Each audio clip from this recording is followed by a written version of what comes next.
En el año 1743, en la colonia británica de Virginia, nació un hombre que habría de convertirse en uno de los arquitectos fundamentales de una nueva nación. Thomas Jefferson llegó al mundo en Shadwell, una plantación ubicada en las faldas de las montañas Blue Ridge, en un territorio que los colonos europeos habían arrebatado a los pueblos indígenas apenas unas generaciones antes. Su padre, Peter Jefferson, era un plantador próspero y agrimensor que había acumulado tierras y esclavos mediante una combinación de trabajo duro, matrimonio ventajoso y la explotación sistemática del trabajo forzado de personas africanas y sus descendientes. La Virginia del siglo XVIII era una sociedad construida sobre contradicciones fundamentales. Por un lado, los plantadores de la élite se consideraban herederos de la tradición republicana clásica, admiradores de Cicerón y defensores de la libertad individual frente a la tiranía. Por otro lado, su riqueza, su ocio y su capacidad para dedicarse a la filosofía y la política dependían enteramente del trabajo no remunerado de miles de seres humanos a quienes la ley consideraba propiedad. Esta contradicción no era invisible para ellos.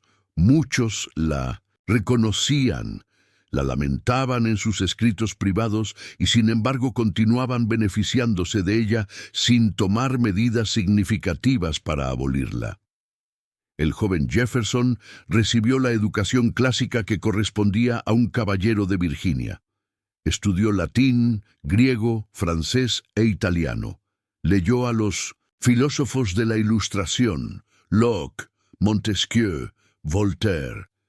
Ingresó al College of William and Mary a los 16 años, donde desarrolló un interés apasionado por la ciencia natural, la arquitectura y el derecho. Su mentor, George Wythe, le transmitió no solo conocimientos jurídicos, sino también principios sobre la igualdad natural de los seres humanos que Jefferson incorporaría a sus escritos más célebres. Para entender la historia que aquí se narra, es necesario comprender primero el sistema legal y social que gobernaba la esclavitud en Virginia. La ley colonial había establecido desde el siglo XVII el principio del partus sequitur ventrem. La condición del hijo seguía la condición de la madre. Esto significaba que cualquier hijo nacido de una mujer esclavizada era automáticamente esclavo, independientemente de quién fuera el padre. Esta disposición legal tenía consecuencias devastadoras.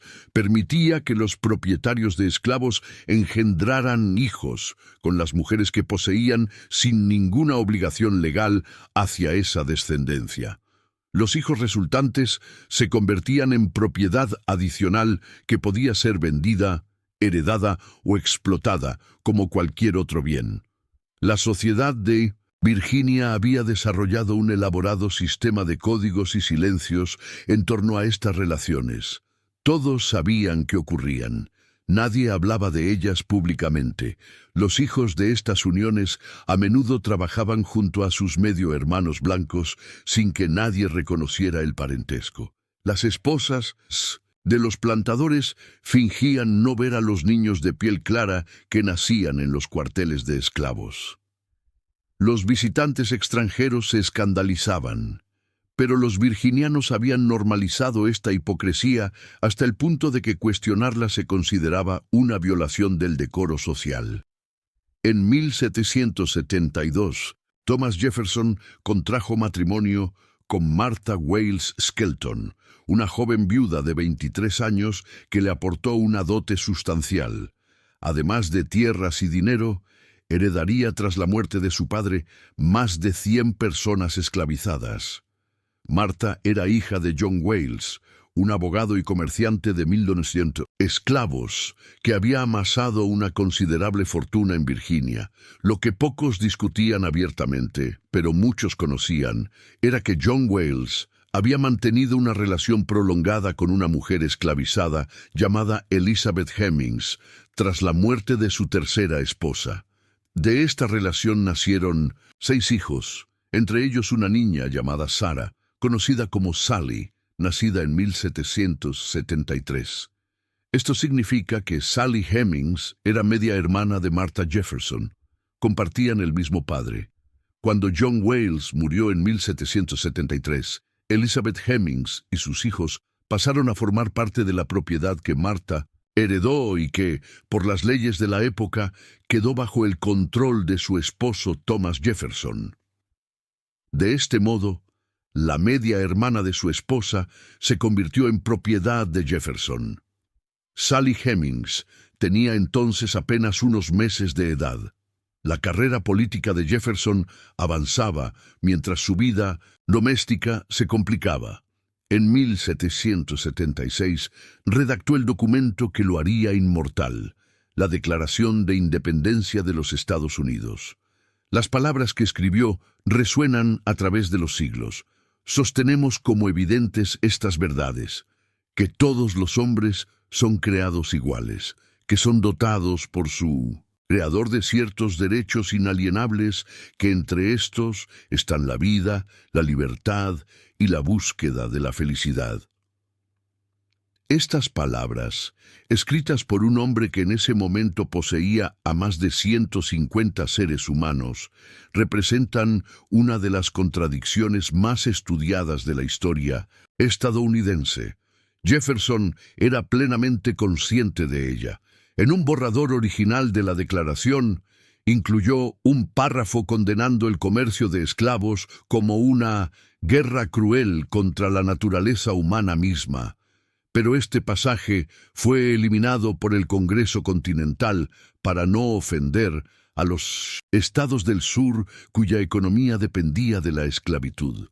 La década de 1770 y principios de 1780 fueron años de intensa actividad para Jefferson.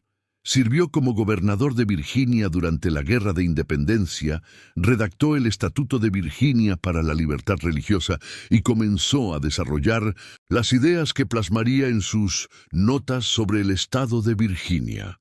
En este último texto, Jefferson expresó opiniones contradictorias sobre la esclavitud y la raza. Por un lado, condenó la institución como moralmente corrupta y corruptora. Por otro lado, especuló sobre la supuesta inferioridad natural de los africanos, teorías que no tenían base científica, pero que servían para justificar la continuación del sistema del que se beneficiaba. Martha Jefferson, mientras tanto, sufrió los efectos devastadores de los embarazos repetidos en una época sin medicina moderna. Entre 1782 y 1782 dio a luz 6 veces. Solo 3 de sus hijos sobrevivieron la infancia y ella misma quedó cada vez más debilitada. El 6 de septiembre de 1782, Martha Jefferson murió a los 33 años, dejando a su esposo devastado por el dolor. Según los relatos familiares, en su lecho de muerte le hizo prometer que nunca volvería a casarse. Jefferson cumplió esa promesa de manera literal, aunque no en espíritu. Tras la muerte de Martha, Jefferson se sumió en una profunda depresión. Durante meses, apenas salía de su habitación. Caminaba incesantemente, montaba a caballo hasta el agotamiento y quemó toda la correspondencia entre él y su esposa. Este período de duelo terminó cuando aceptó el nombramiento como ministro plenipotenciario en Francia, cargo que lo llevaría a París y cambiaría el curso de varias vidas. En 1784, Jefferson partió hacia Francia acompañado de su hija mayor, Martha, llamada Patsy, dejando a sus otras 2 hijas, Mary, llamada Polly, y Lucy, en Virginia al cuidado de familiares. Lucy murió de tos ferina en 1785 y Jefferson ordenó que trajeran a la pequeña Mary a Francia. La niña, de apenas 8 años, fue acompañada en el viaje por una joven esclavizada de Mindomisher, 14 años, Sally Hemings. La llegada de Sally Hemings a París en 1787 marca el comienzo de una historia que permanecería oculta, negada y distorsionada durante más de 2 siglos. Para comprender lo que significaba ser una persona esclavizada en la Francia de esa época, es necesario entender las leyes francesas sobre la esclavitud. Francia había abolido la esclavitud en su territorio metropolitano, aunque la mantenía en sus colonias caribeñas. Técnicamente, cualquier esclavo que pisara suelo francés quedaba libre. Sally Hemings, por tanto, tenía derechos legales en Francia que no poseía en Virginia. Podía haber reclamado su libertad ante los tribunales franceses y probablemente la habría obtenido. Este detalle legal es fundamental para entender la complejidad de la situación. Sally Hemings no era una mujer sin opciones en París. Sabía, o llegaría a saber, que la ley francesa la protegía. Sin embargo, elegir la libertad en un país extranjero, sin recursos, sin familia cercana, sin conocimiento del idioma, significaba abandonar a todos los seres queridos que permanecían esclavizados en Virginia, su madre, Elizabeth, sus hermanos, toda su comunidad. La libertad que Francia ofrecía era una libertad abstracta, mientras que los lazos humanos que la ataban a Virginia eran concretos e inmediatos. Jefferson, mientras tanto, se estableció como una figura central en los círculos intelectuales y diplomáticos de París. Frecuentaba los salones, discutía con los filósofos, observaba con fascinación e inquietud los primeros movimientos de lo que se convertiría en la Revolución Francesa. Mantuvo correspondencia con científicos, artistas y pensadores de toda Europa. Su reputación como autor de la Declaración de Independencia le abría todas las puertas. Era recibido como el representante de un experimento político sin precedentes, una república fundada sobre principios de igualdad y libertad. La ironía de esta situación no requiere comentario. El hombre que encarnaba los ideales revolucionarios de libertad ante los ojos de Europa vivía servido por personas a quienes negaba esa misma libertad. Sally Hemings, adolescente y legalmente libre en suelo francés, permanecía atrapada en una red de dependencia, lealtad familiar y poder asimétrico que hacía imposible cualquier ejercicio genuino de autonomía. Los años parisinos de Jefferson fueron formativos para su pensamiento político y estético. Desarrolló su amor por la arquitectura neoclásica, coleccionó libros obsesivamente y refinó sus ideas sobre la educación y el gobierno republicano. También fueron los años en que comenzó una relación con Sally Hemings, cuya naturaleza exacta ha sido objeto de debates históricos durante generaciones. En 1789, cuando la Revolución Francesa estallaba en las calles de París, Jefferson preparaba su regreso a Estados Unidos. Había sido llamado por el presidente Washington para servir como primer secretario de Estado de la nueva nación. Sally Hemings, según el testimonio posterior de su hijo Madison, negoció con Jefferson en este momento. Estaba embarazada y sabía que tenía el derecho legal de permanecer libre en Francia. Jefferson, según este relato, le prometió que sus hijos serían liberados al cumplir 21 años si ella regresaba con él a Virginia. Sally aceptó. Regresó a la esclavitud, confiando en la palabra de un hombre que la poseía legalmente. Este acuerdo, si ocurrió como Madison Hemings lo describió décadas después, revela la extraordinaria complejidad de las relaciones de poder bajo la esclavitud. Sally Hemings ejerció una forma de agencia dentro de un sistema diseñado para negarle cualquier agencia. Negoció con las pocas herramientas que tenía, pero es fundamental no romantizar esta negociación. El poder fundamental permanecía del lado de Jefferson. Él podía incumplir su promesa sin consecuencias legales. Ella no tenía ningún recurso si lo hacía. Su elección de regresar fue una elección entre opciones terribles, no una expresión de libertad genuina. El hijo que Sally Hemings esperaba en París murió poco después del regreso a Virginia. Este primer embarazo documentado en Francia es significativo porque establece que la relación sexual entre Jefferson y Hemings comenzó mientras ella era legalmente libre y tenía alternativas. Esto no cambia la naturaleza fundamentalmente desigual de la relación, pero sí complica las narrativas simplistas en cualquier dirección. De regreso en Monticello, Jefferson retomó su carrera política con vigor. Sirvió como secretario de Estado bajo Washington, se enfrentó políticamente con Alexander Hamilton y emergió como líder de lo que se convertiría en el Partido Demócrata Republicano. En 1796 fue elegido vicepresidente bajo John Adams. En 1800, en una de las elecciones más controvertidas de la historia estadounidense, derrotó a Adams y se convirtió en el tercer presidente de los Estados Unidos. La presidencia de Jefferson estuvo marcada por logros significativos. La compra de Luisiana en 1803 duplicó el territorio de la nación. La expedición de Lewis y Clark exploró el oeste desconocido. Jefferson promovió la educación pública, la libertad religiosa y la expansión democrática del sufragio. Para muchos de sus contemporáneos y para generaciones posteriores, representaba el ideal del filósofo estadista, el sabio de Monticello, que había dado voz a los principios fundacionales de la República. Pero bajo esta imagen pública brillante, la realidad privada de Monticello contaba una historia diferente. La plantación funcionaba mediante el trabajo de cientos de personas esclavizadas. Los campos de tabaco y luego de trigo requerían labor constante.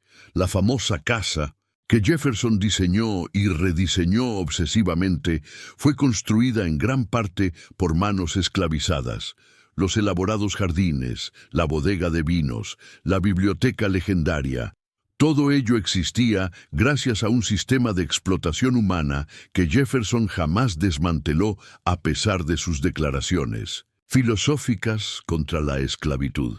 La familia Hemings ocupaba una posición peculiar dentro de la jerarquía de Monticello. Por su conexión sanguínea con la difunta Martha Jefferson, recibían un trato relativamente privilegiado comparado con otros esclavizados de la plantación. Trabajaban principalmente en la casa grande, como sirvientes domésticos, cocineros y artesanos. Este privilegio relativo no debe confundirse con libertad o igualdad.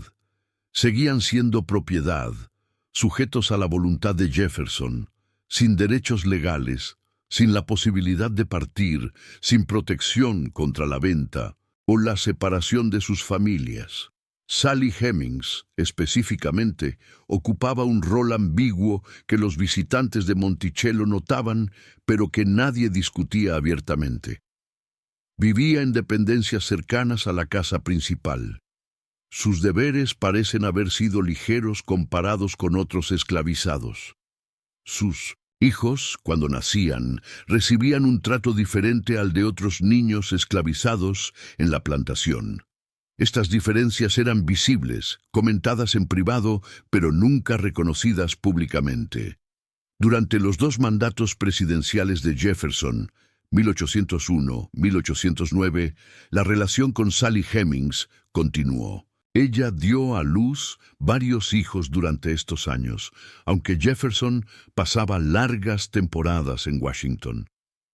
Los registros de Monticello, meticulosamente mantenidos por el propio Jefferson, documentan los nacimientos, aunque sin identificar al padre.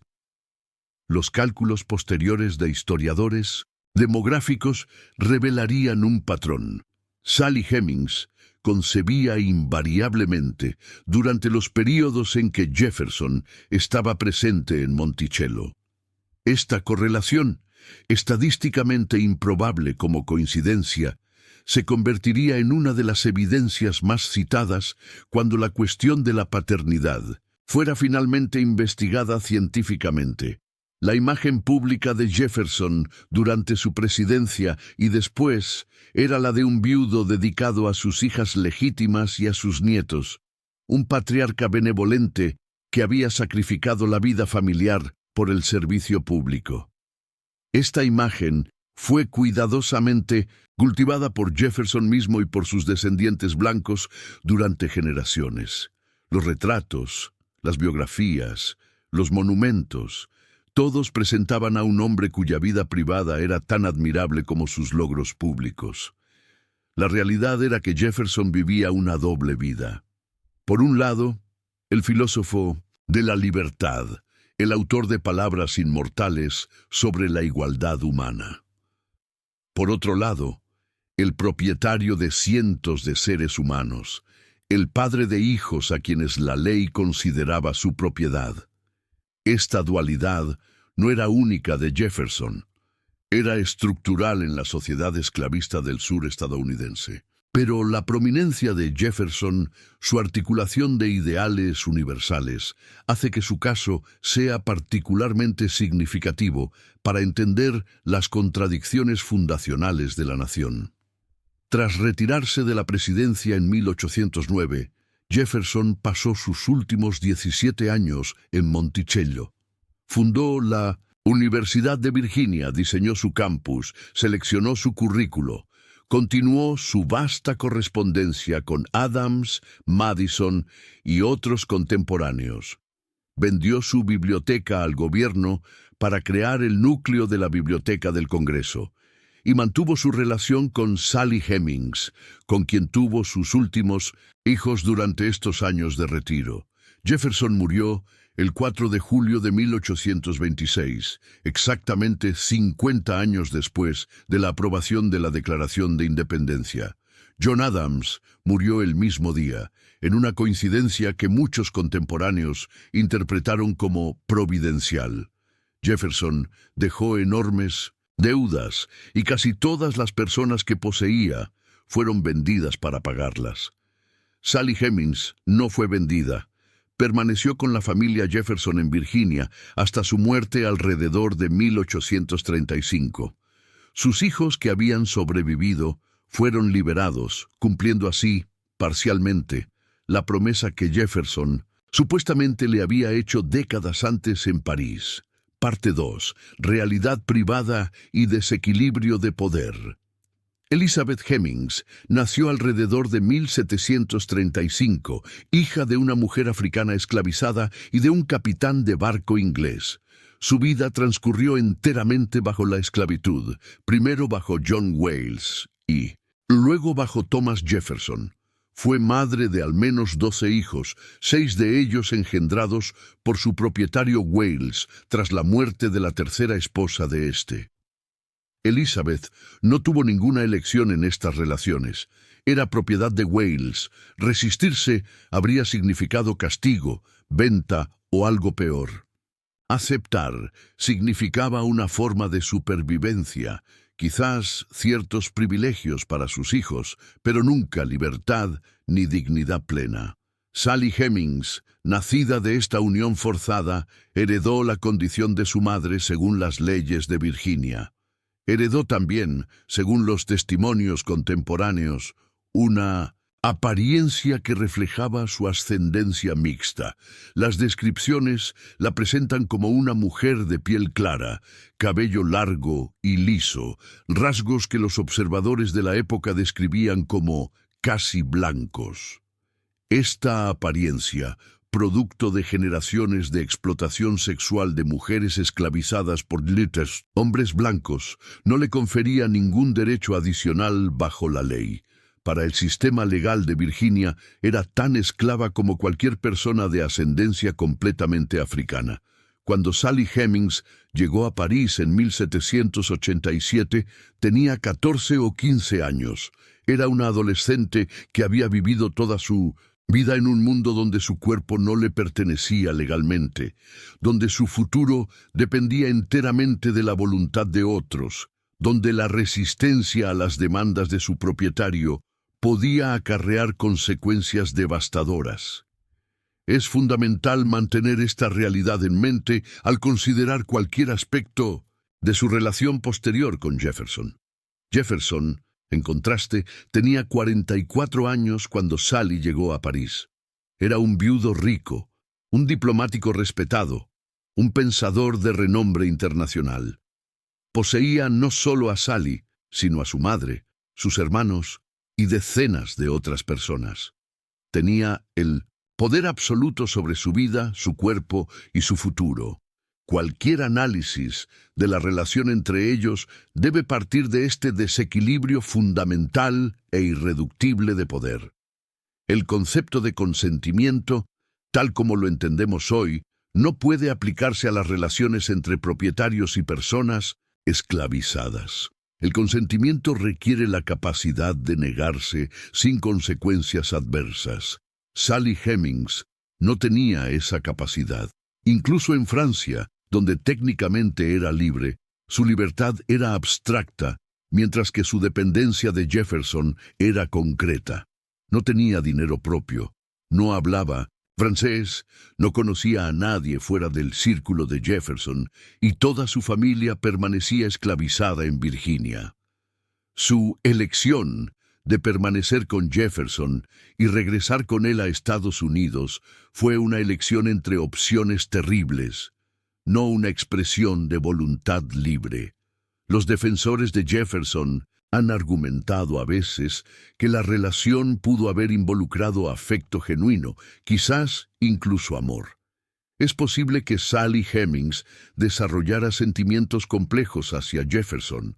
Los seres humanos son capaces de formar vínculos emocionales, incluso en circunstancias de opresión.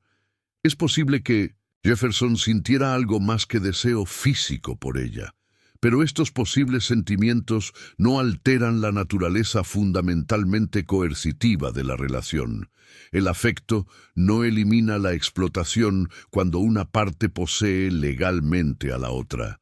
El amor, si existió, no podía ser un amor entre iguales, porque la igualdad era imposible dentro del sistema esclavista. Es necesario también confrontar directamente la cuestión de la edad. Cuando la relación sexual aparentemente comenzó en París, Sally Hemings tenía entre 15 y 16 años. Jefferson tenía 44 o 45. Incluso por los estándares de la época, esta disparidad era significativa.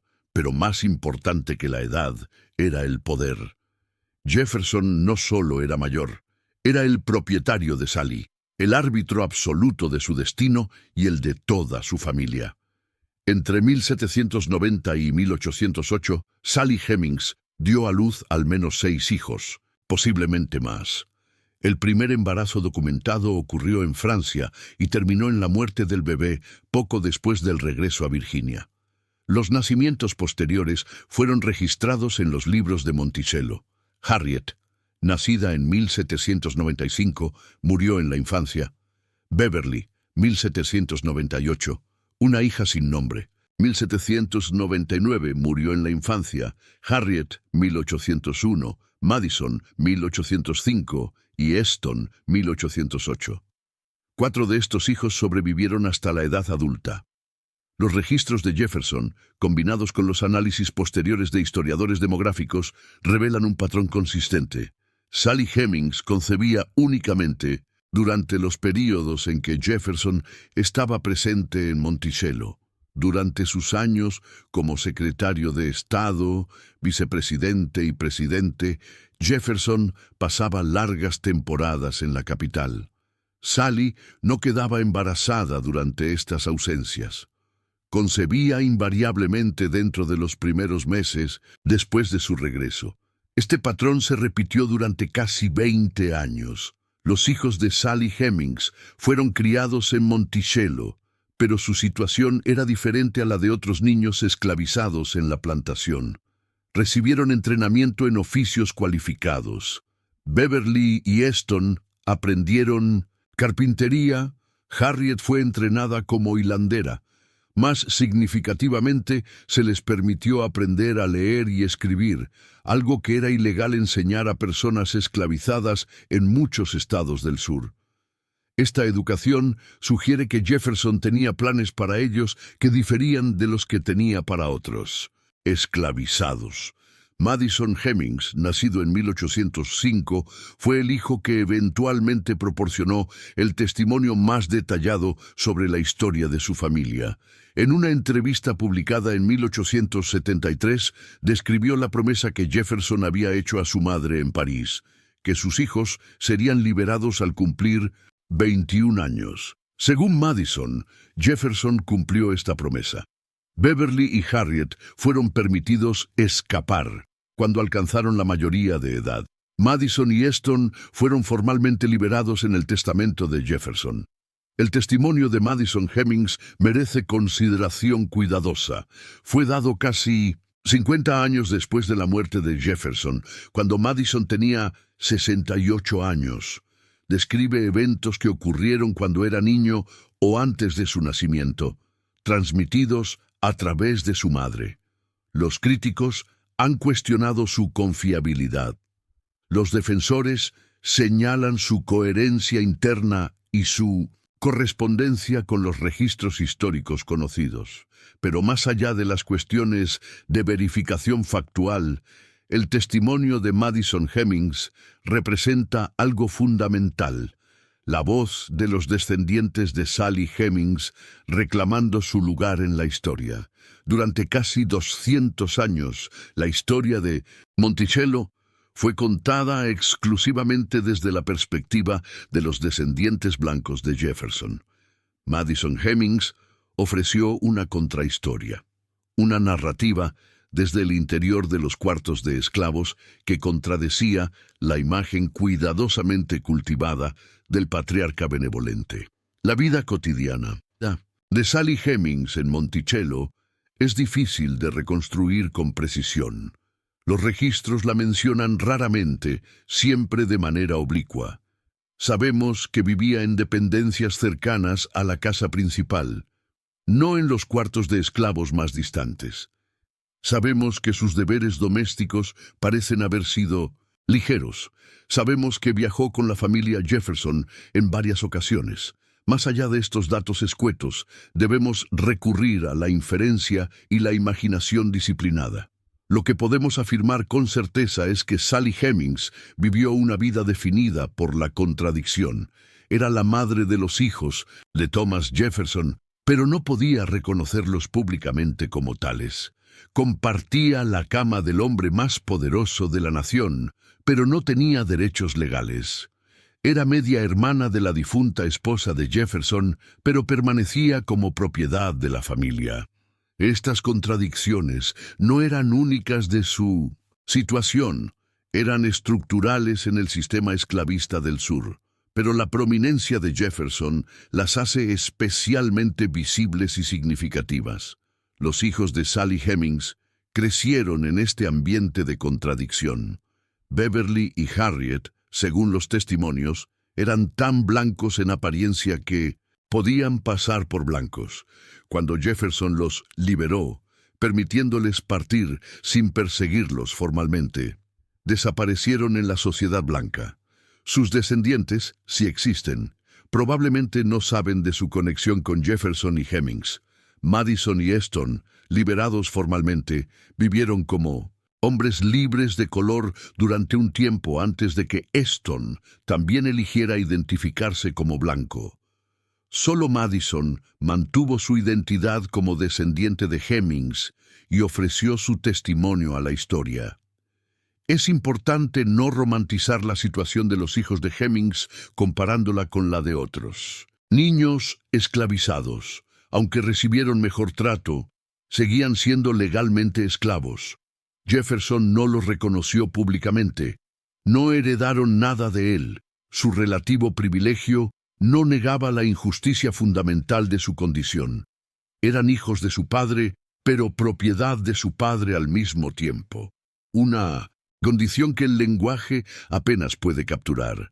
Las hijas legítimas de Jefferson, Martha y María, vivían en el mismo espacio físico que Sally Hemings y sus hijos.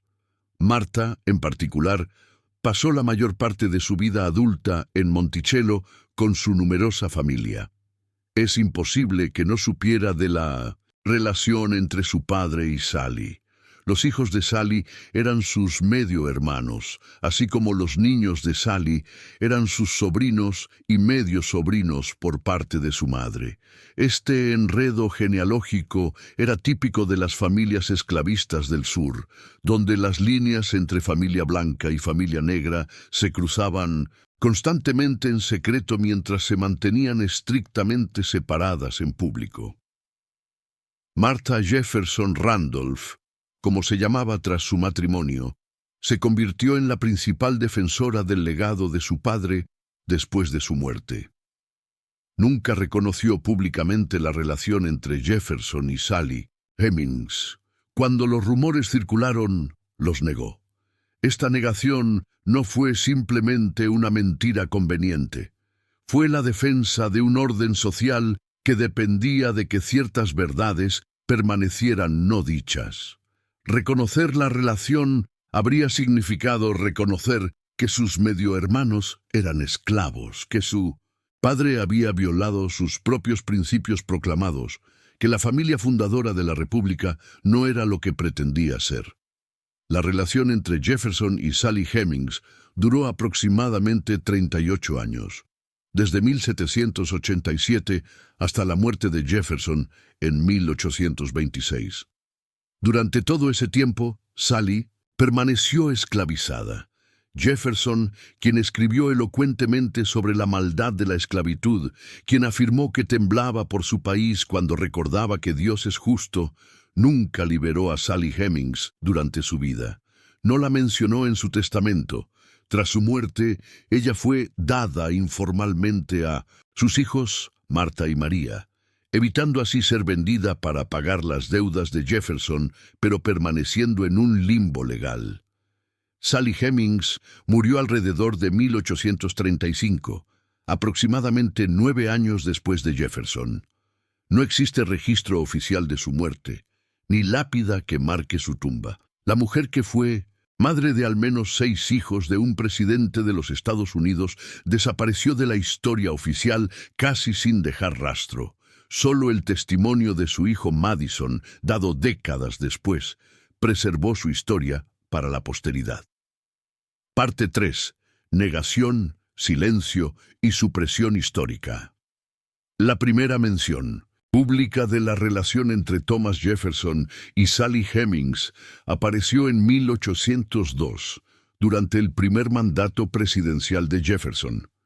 James Callender, un periodista que anteriormente había trabajado para los demócratas republicanos, pero que se había vuelto contra Jefferson, después de no recibir un puesto que esperaba, publicó una serie de artículos en el Richmond Recorder. En estos artículos, Callender afirmaba que Jefferson mantenía una relación con una concubina esclavizada llamada Sally, con quien había tenido varios hijos. Las acusaciones de Callender provocaron un escándalo inmediato. Los periódicos federalistas, opositores políticos de Jefferson, reprodujeron y amplificaron la historia. Se compusieron canciones satíricas. Se publicaron caricaturas. Por primera vez, la vida privada de un presidente se convertía en objeto de escrutinio público de esta manera. La respuesta de Jefferson fue el silencio. Nunca comentó públicamente sobre las acusaciones. Nunca las confirmó ni las negó. Este silencio fue interpretado de diversas maneras por sus contemporáneos y por historiadores posteriores. Algunos lo vieron como evidencia de culpabilidad, otros como dignidad ante acusaciones vulgares, otros más como la única respuesta posible en una situación sin salida. Lo que Jefferson sí hizo fue permitir que sus aliados políticos lo defendieran.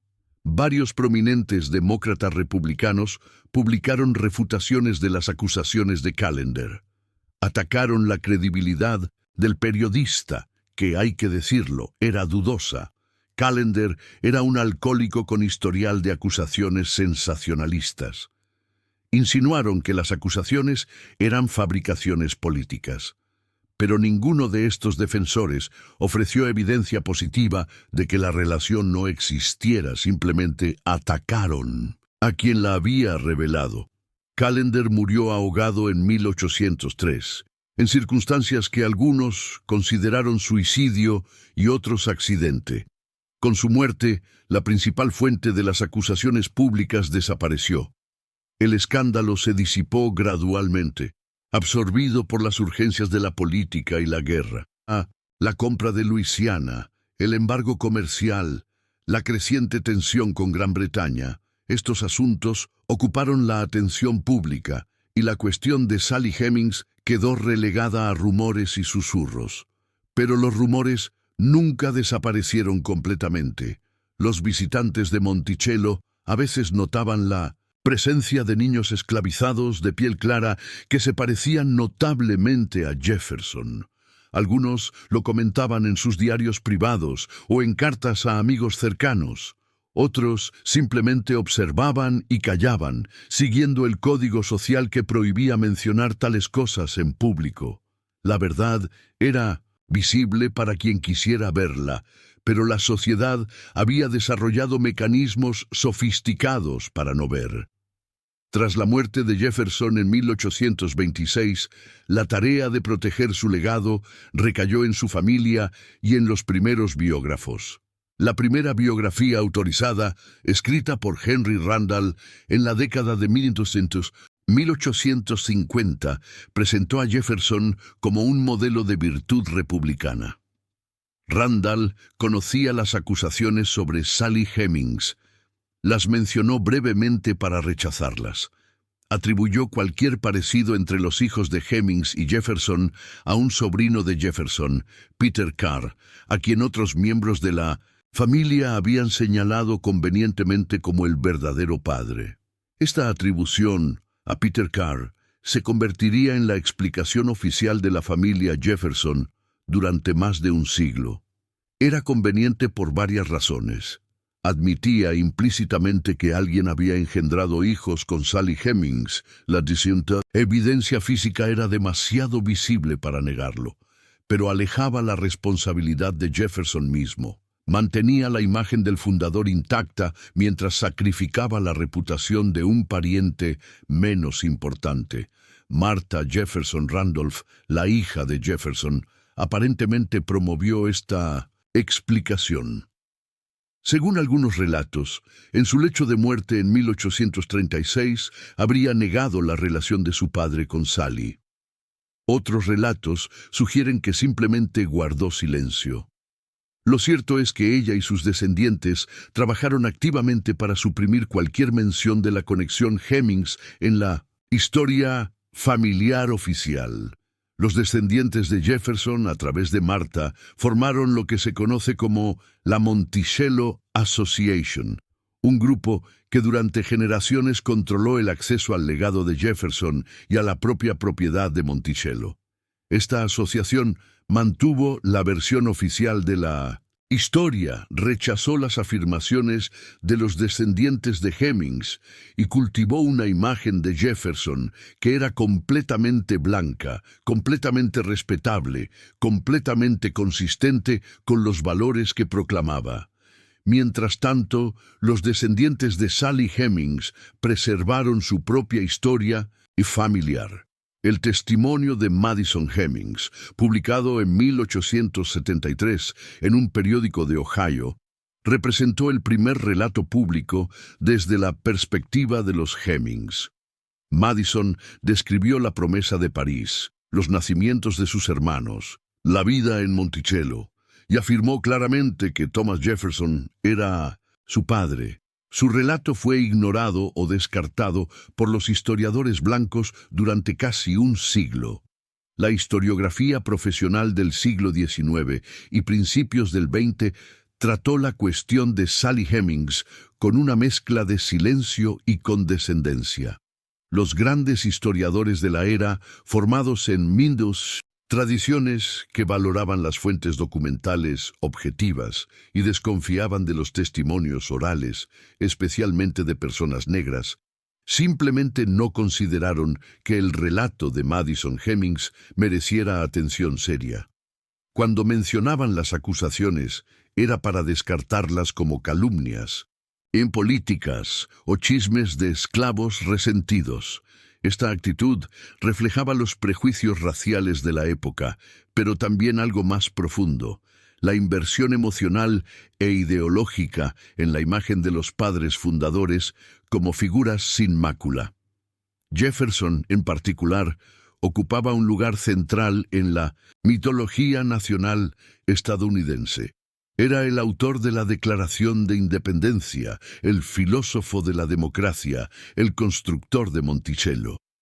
Admitir que había explotado sexualmente a una mujer esclavizada durante décadas, que había sido padre de hijos a quienes mantuvo como propiedad, habría complicado esta imagen de manera inaceptable para muchos estadounidenses blancos. El siglo XX vio algunos cambios, pero limitados. En 1954, el historiador Dumas Malone comenzó a publicar su monumental biografía de Jefferson en 6 volúmenes, que se convertiría en la obra de referencia estándar durante décadas.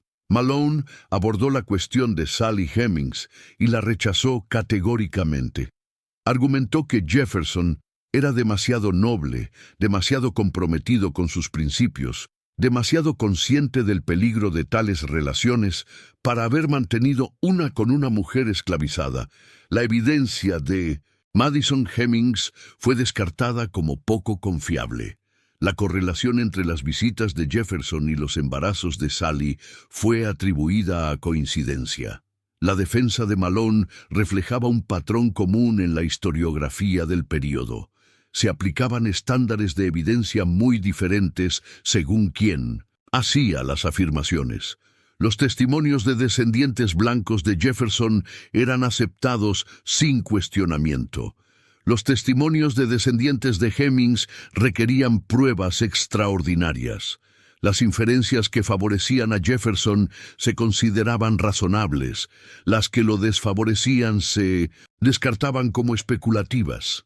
Este doble estándar era raramente reconocido y casi nunca cuestionado dentro de la academia establecida. La historiadora Fawn Brodie desafió este consenso en 1974 con su libro Thomas Jefferson, An Intimate History. Brodie argumentó que Jefferson había mantenido efectivamente una relación prolongada con Sally Hemings y que esta relación podía haber involucrado sentimientos genuinos de ambas partes. Su libro se convirtió en un bestseller, pero fue recibido con hostilidad por el establishment académico.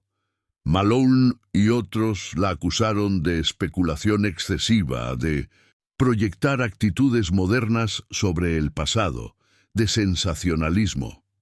La seriedad de su trabajo fue cuestionada de maneras que reflejaban tanto prejuicios de género, era mujer en un campo dominado por hombres, como la resistencia a cualquier narrativa que complicara la imagen de Jefferson.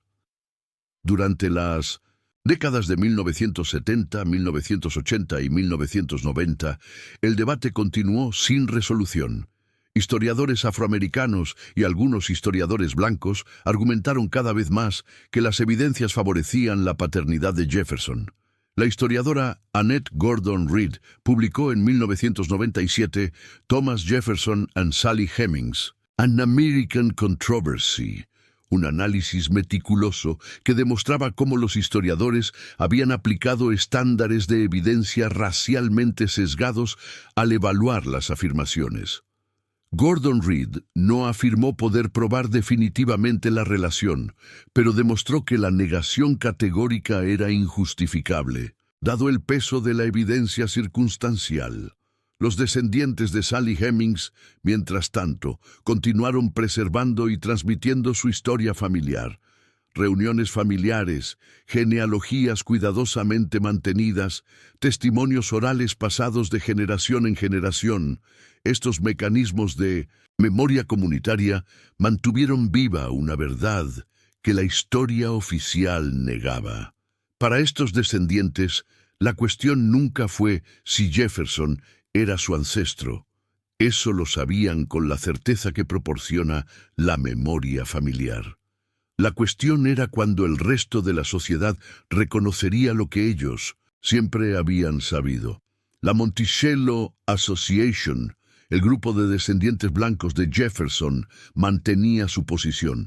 Los descendientes de Hemings no eran reconocidos como parientes, no eran admitidos a las reuniones familiares ni tenían derecho a ser enterrados en el cementerio familiar de Mendocinotosi, Monticello.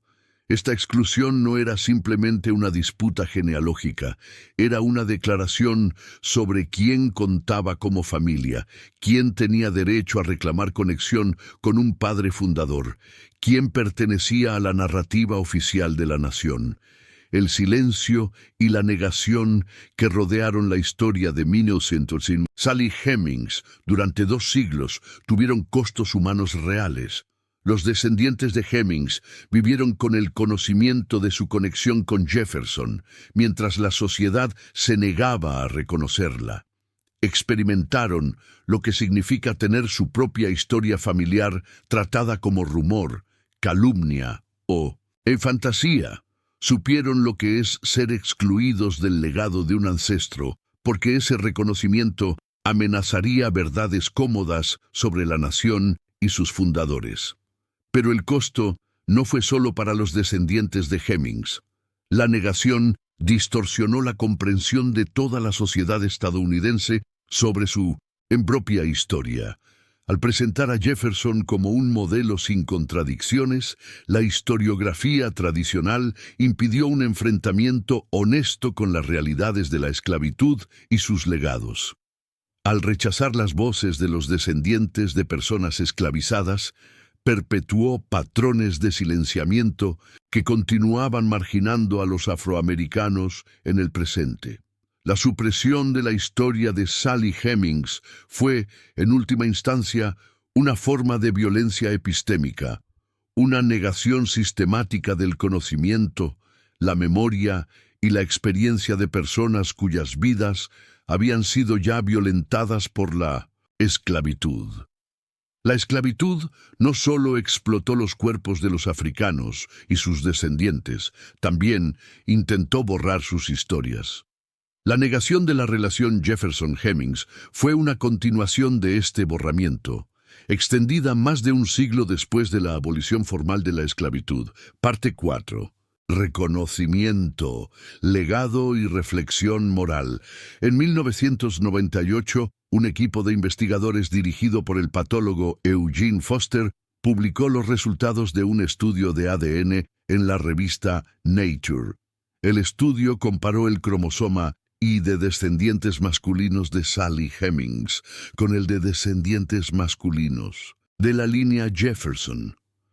Los cromosomas y se transmiten de padre a hijo, con pocas modificaciones, permitiendo rastrear líneas de descendencia paterna a través de generaciones.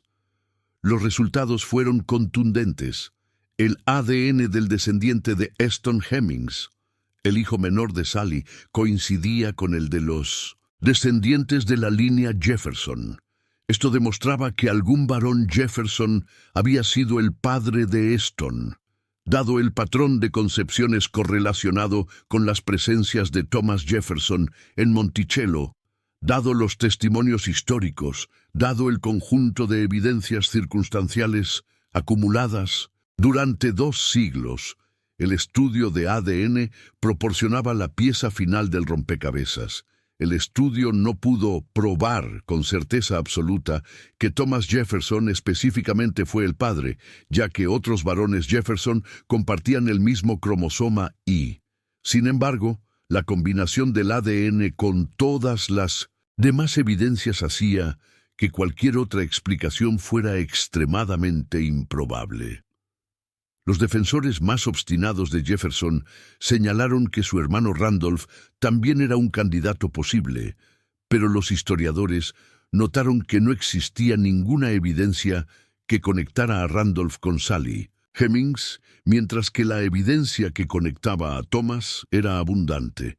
La publicación del estudio de ADN transformó el debate. Lo que durante 2 siglos había sido tratado como rumor, especulación o mentira fue reconocido repentinamente como verdad histórica por la mayoría de los estudiosos. Las instituciones comenzaron a revisar sus narrativas. En el año 2000, la Thomas Jefferson Foundation, que administra Monticello, publicó un informe de un comité de investigación que concluyó que Thomas Jefferson había sido, muy probablemente, el padre de todos los hijos de Sally Hemings, que sobrevivieron hasta la edad adulta. Esta conclusión institucional fue significativa. Monticello no era simplemente un museo, era el sitio más importante para la preservación de la memoria de Jefferson. Durante generaciones, los tours guiados habían presentado a Jefferson como el filósofo de la libertad sin mencionar a Sally Hemings, o mencionándola solo como una sirviente. Ahora, la institución reconocía públicamente la relación, incluyéndola en sus exhibiciones, materiales educativos y narrativas históricas. Los tours de Monticello cambiaron. Los visitantes ahora escuchaban sobre Sally Hemings, sobre sus hijos, sobre la complejidad de la vida en la plantación. Las habitaciones donde ella probablemente vivió fueron identificadas y contextualizadas. Un esfuerzo arqueológico comenzó a buscar los cuartos de esclavos y otros espacios que habían sido ignorados o destruidos a lo largo de los años. La historia de Monticello se volvió más completa, más honesta y más incómoda. No todos aceptaron esta revisión. Algunos descendientes de Jefferson a través de Martha rechazaron los hallazgos del ADN, argumentando que la evidencia no era concluyente. La Monticello Association permaneció dividida sobre si reconocer a los descendientes de Hemings como parientes. Algunos miembros favorecieron la inclusión, otros se opusieron ferozmente. Las reuniones familiares se convirtieron en campos de batalla sobre la memoria y la identidad. Los descendientes de Sally Hemings respondieron de diversas maneras al reconocimiento tardío. Algunos expresaron vindicación. Finalmente, lo que siempre habían sabido era aceptado por el mundo. Otros expresaron amargura. ¿Por qué había tomado 200 años y pruebas de ADN para que se creyera lo que sus familias siempre habían dicho?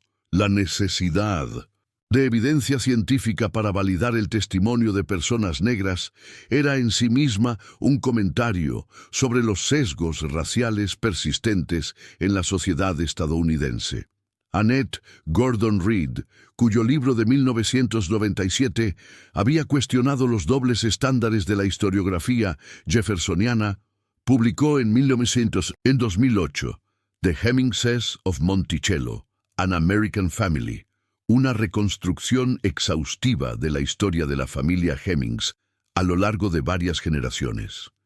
El libro ganó el Premio Pulitzer de Historia y el Premio Nacional del Libro, consagrando a Gordon Reed como la autoridad preeminente sobre el tema y legitimando definitivamente los estudios sobre las vidas de las personas esclavizadas en Monticello. El trabajo de Gordon Reed representó un cambio metodológico fundamental en la historiografía estadounidense. Demostró que era posible escribir historia rigurosa sobre personas cuyas vidas habían dejado pocos registros documentales, utilizando inferencia disciplinada, atención a los silencios y respeto por la tradición oral.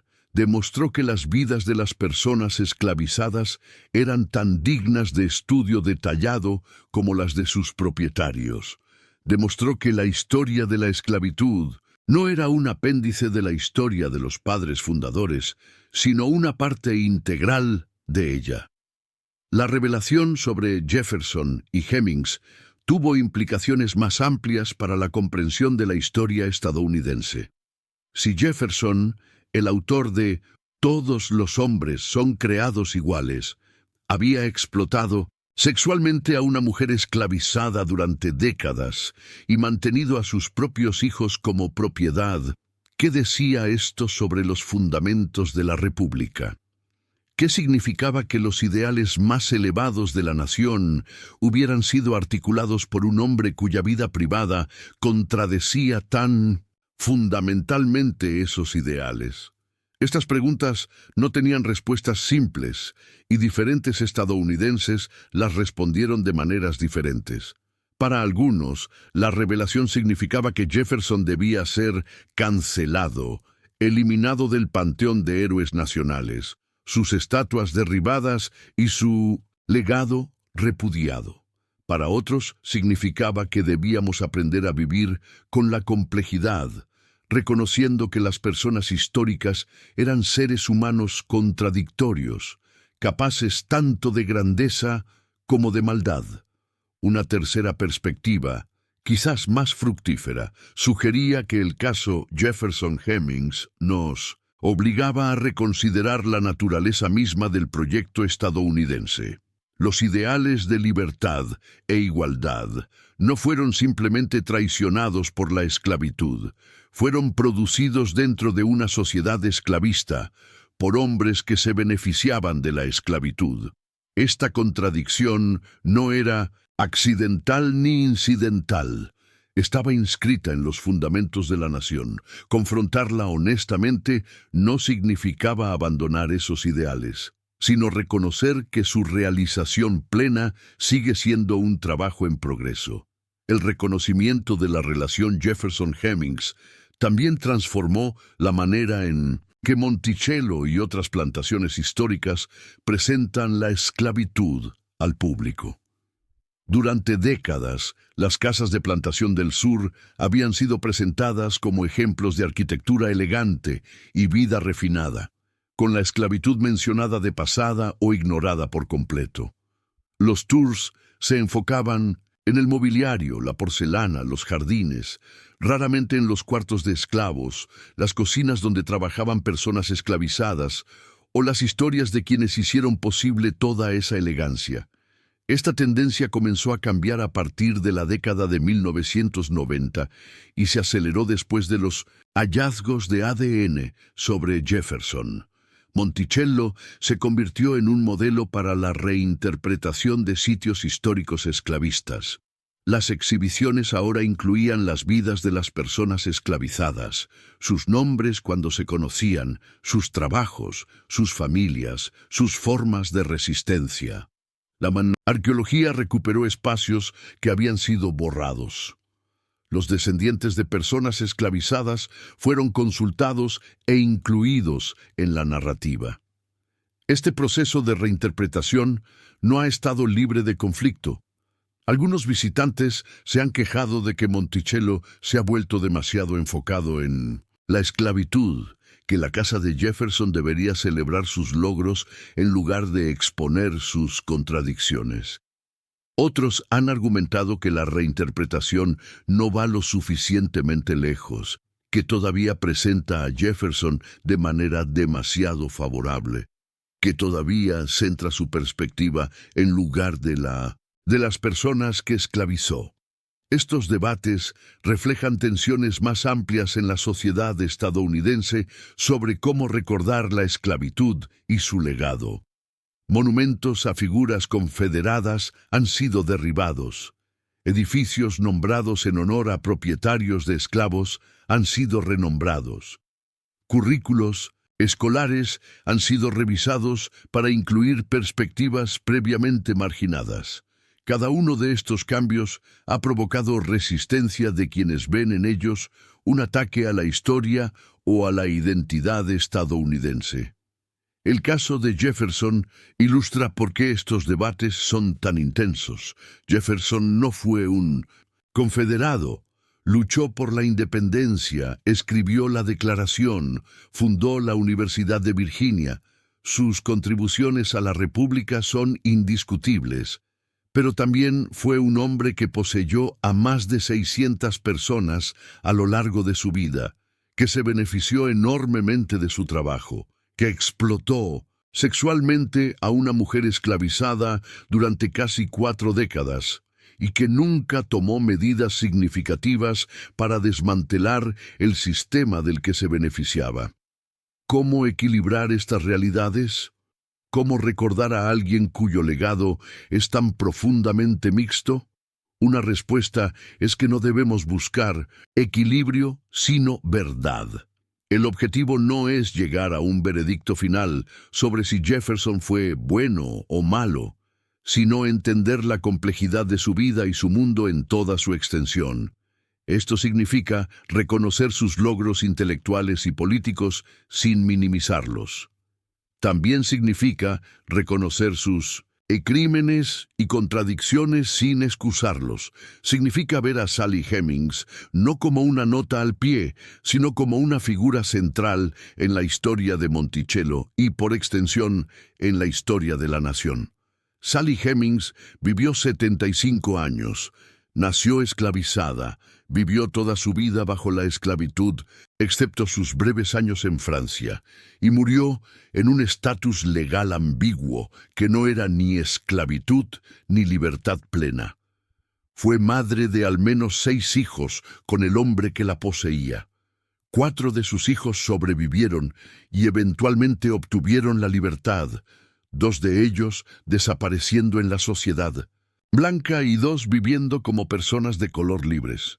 No sabemos casi nada de lo que Sally Hemings pensaba o sentía. No dejó escritos. Probablemente no sabía escribir. Sus pensamientos nos llegan únicamente a través de lo que su hijo Madison recordó que ella le había contado, décadas después de los hechos. ¿Amaba a Jefferson? ¿Lo odiaba? ¿Aceptaba su situación con resignación o la resistía en formas que no conocemos? Estas preguntas no pueden ser respondidas con certeza histórica. Lo que sí sabemos es que Sally Hemings fue una persona real, con una vida real, cuya historia fue borrada sistemáticamente durante 2 siglos para proteger el legado de un hombre poderoso. Sabemos que tuvo hijos a quienes presumiblemente amaba, hijos cuyo destino dependía enteramente de la voluntad de su padre y propietario. Sabemos que negoció dentro de los límites estrechos de su situación para asegurar la libertad eventual de esos hijos. Sabemos que mantuvo lazos con su familia Hemings, que permaneció en Monticello, incluso después de la muerte de Jefferson, que murió rodeada de familiares. La historia de Sally Hemings es, en última instancia, una historia de supervivencia bajo condiciones de opresión extrema. No es una historia de romance, aunque algunos han querido verla así. No es una historia de víctima pasiva, aunque la victimización fue central en su experiencia. Es una historia de una mujer que navegó un mundo diseñado para negarle toda agencia y que logró, de alguna manera, preservar algo de sí misma y de su familia a través de ese mundo. La reflexión final que esta historia nos exige es sobre la naturaleza de la libertad y la igualdad que Jefferson proclamó, pero no practicó. Aquellas palabras famosas, todos los hombres son creados iguales, fueron escritas por un hombre que en ese mismo momento poseía a seres humanos como propiedad. Las escribió en una sociedad que excluía a mujeres, personas esclavizadas y pueblos indígenas de cualquier participación política. Las escribió sabiendo perfectamente que no se aplicaban a todos, y sin embargo, esas palabras adquirieron vida propia. Fueron citadas por abolicionistas que lucharon contra la esclavitud. Fueron invocadas por el movimiento de derechos civiles un siglo después. Fueron reclamadas por movimientos de liberación en todo el mundo. Las palabras de Jefferson se convirtieron en armas contra el orden que él mismo representaba. Esta es quizás la paradoja central de la historia estadounidense, que los ideales más elevados de la nación fueron articulados por hombres profundamente comprometidos con sistemas de opresión, y que esos ideales, sin embargo, han servido como herramientas para desafiar y desmantelar esos sistemas. Jefferson escribió sobre la igualdad mientras poseía a Sally Hemings. Sus palabras, sin embargo, eventualmente se volvieron contra el mundo que él habitaba. Los descendientes de Sally Hemings son estadounidenses. Son descendientes tanto de personas esclavizadas como de un padre fundador.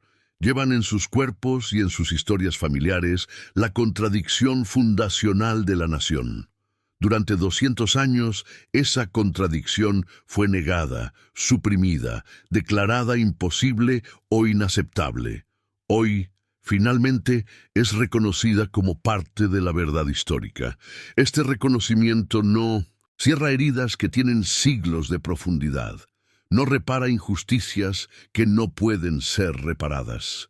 No responde todas las preguntas sobre cómo recordar un pasado tan complejo, pero representa un paso hacia una comprensión más honesta de la historia estadounidense.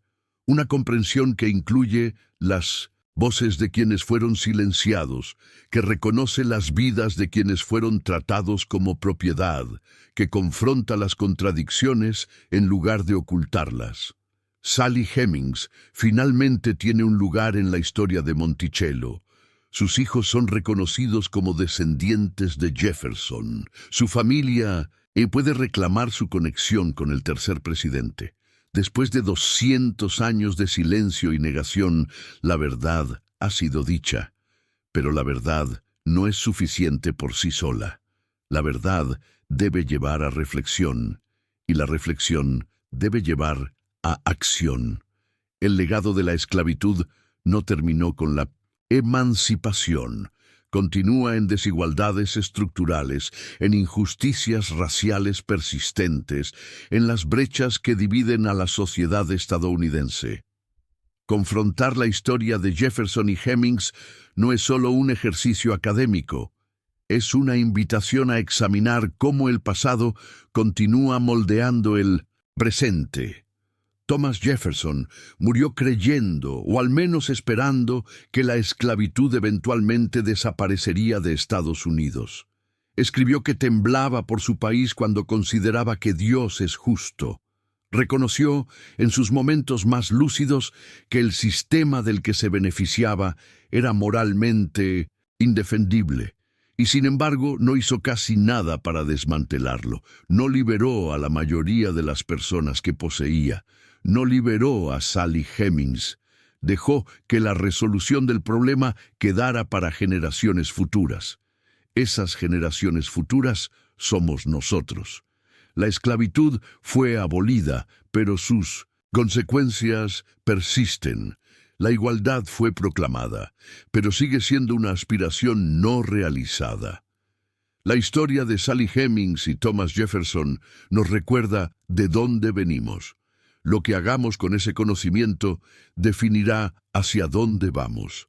Recordar a Sally Hemings es un acto de justicia diferida, un reconocimiento tardío de una humanidad que fue negada en vida y suprimida en la memoria, pero que persiste en sus descendientes y en la conciencia de todos quienes eligen no olvidar.